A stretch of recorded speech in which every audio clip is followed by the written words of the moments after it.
You may have seen some of the clips on social media. Maybe you watched it live, and that was the President of the United States sitting down with Laura Ingram of Fox News. And it was a long conversation about the economy, where things are at, where things are trending, and the fact that, consumer sentiment is not all that high right now. People are still feeling the pinch.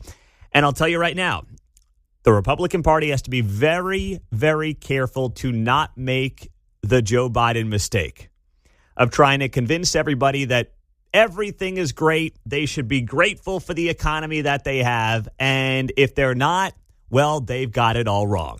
Now, there's no doubt the economy is much better off today than it was during the worst of the Biden years when inflation was running at 9.5% back in 2022. But there's still been a buildup from the last 5 years where over the last half a decade, you have not seen wages outpace price increases. So there's still a pinch. The housing market's a mess. The 50-year mortgage ain't it. We talked about that this week as well. And there's just a lot of people feeling like they can't get ahead.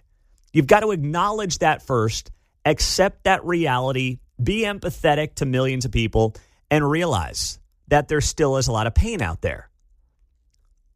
Don't try to BS your way through it. Just accept that and then lay out your plan for how you're going to make it better. That's it.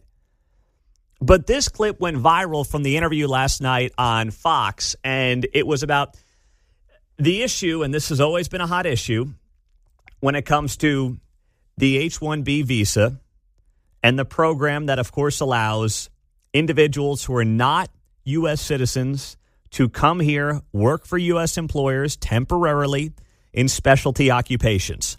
This is something that has been at the center of the political conversation on and off for the last now couple of decades. And here's how that back and forth went between President Trump and Laura Ingram. There's never going to be a country like what we have right now. And does that mean the Republicans have to talk about it, Laura. And does that mean the H1B visa thing will not be a big priority for your administration? Because if you want to raise wages for American workers, you can't flood the country with tens of thousands or hundreds of thousands of foreign workers. You also do have to bring in talent.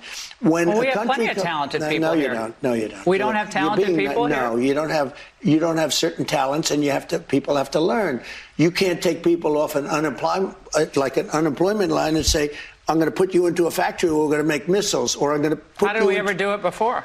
Well, I'll give you an example. In Georgia, they raided because they wanted illegal immigrants out.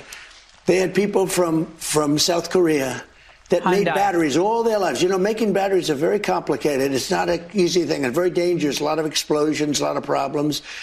They had like 500 or 600 people, early stages, to make batteries and to teach people how to do it.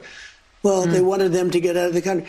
You're going to need that, Laura. I mean, I know you and I disagree on this. You can't just say a country's coming in, going to invest $10 billion to build a plant, and going to take people off an unemployment line who haven't worked in 5 years, and they're going to start making missiles. It doesn't work that way. That was President Trump and Laura Ingram on Fox last night. Now, I'm going to read that specific exchange to you again, where Laura Ingram says, if you want to raise wages for American workers, you can't flood the country with foreign workers. Trump says, I agree, but you also have to bring in talent. Laura says, we have plenty of talented people here. And Trump says, no, you don't.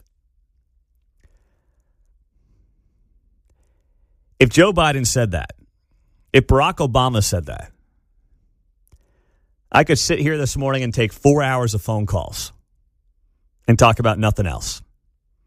That a fair assessment, Mark? I think so. Okay. Yeah. That's what I was looking for. The lines would be open and people would be calling it. I think we do literally 4 hours, 5 lines deep, full all morning long. You can't say that. You just can't. Now, I will defend Trump here in a second on what I believe he was going for.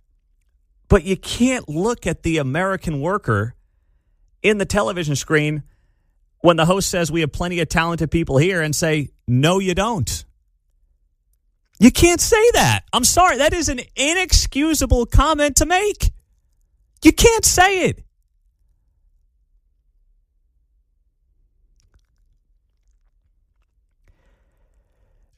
Now, what do I believe he's actually trying to say? And there's a bigger conversation to have beyond just the talent level in the United States.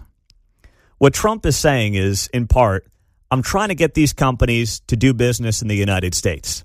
They don't believe they have the workforce here that they need to do the work that they need to do to function in the United States.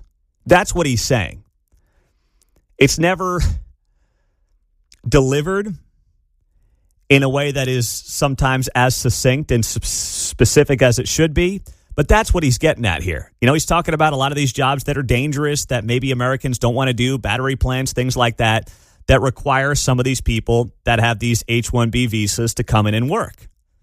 Okay, that's fine, but, you know, one of the big things that was talked about on the campaign trail was bringing these jobs that were not all that appealing that went overseas back to America. Manufacturing, right? That was a big pitch of the Trump campaign. And there were people on the right and the left who said, you know, we just don't think Americans want to do these factory jobs, these manufacturing jobs anymore. That's why they've gone away. And if you said that at the time, it was like, no, you just don't know what people want. You were criticized for that.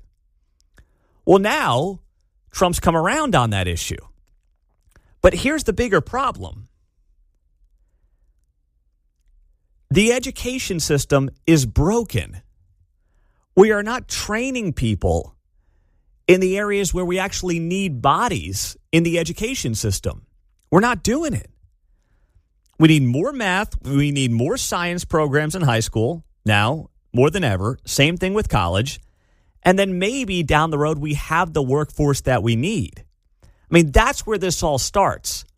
Part of the reason that you have a lot of these tech workers coming in is not only because they're cheaper, but in some cases, we do not maybe have that workforce, that developmental workforce, starting in the education system that we need to start curating to develop young people in the places where they can do some of these jobs. And that's what Trump is really getting at in part. I don't defend how he delivered it, but that's what I think he's trying to say here in this. And that's a bigger conversation. We are spending more money on a per pupil basis than we've ever spent in American education. And we don't have the workers that we need. We got a lot of people with liberal arts degrees and gender studies degrees and, you know, Russian dancing degrees and all the other garbage that is now given out by these colleges. And people continue to get hoodwinked into these degrees. So how you fix that problem is how you fix the worker problem that you've got. That's what you do. And the other part of it, too, and this is where I'm not all that sympathetic to what the president said there and to the companies as well. You know what? If you do two things, you create a government that makes people less reliant on it, which I'm still waiting to see from this administration. Doge feels like a million years ago now. Can't even get the government back opened up. And, you know, they're still going to be handing out goodies left and right. We've got more than 10% of the country on food stamps, for crying out loud. You create a system where people are less reliant on your government. You get a better education system lined up to fill the jobs that are actually part of the 21st century, where people can actually get employed. You do those two things, first and foremost, and then you got a chance. And then the companies can basically say, you know what? I can develop these people and the high-quality workers in these battery plants, right? I mean, we've got the big plant coming up here in DeSoto. We got the Panasonic plant. We were promised thousands of jobs. Who's actually going to be working there now? If Trump's using this battery plant in Georgia as an example where all they have, or a large part of what they have, is H1B visa workers, well, what's that mean for right down the road on K10 when that plant opens up? No one's talked about that. The Kansas lawmakers swear to you on the left and the right it's going to be the greatest thing that's ever happened to Kansas, the Panasonic battery plant. I don't know. I hear Trump's story and I'm thinking to myself, well, maybe not. Maybe they're going to be shipping in jobs from overseas as well. So this whole thing is a mess. Trump looked terrible in the clip, sounded terrible in the clip. At the same time, his broader point is one that he's got to actually figure out how to get across.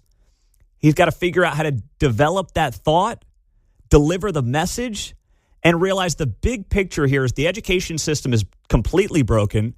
The government hands out way too many goodies to its citizens, so there's no incentive to get people to a place where they're doing some of these jobs. And until you fix that, these corporations are going to basically have you over the barrel here, where they say, sure, we'll come to the U.S., but boy, we need those H1Bs.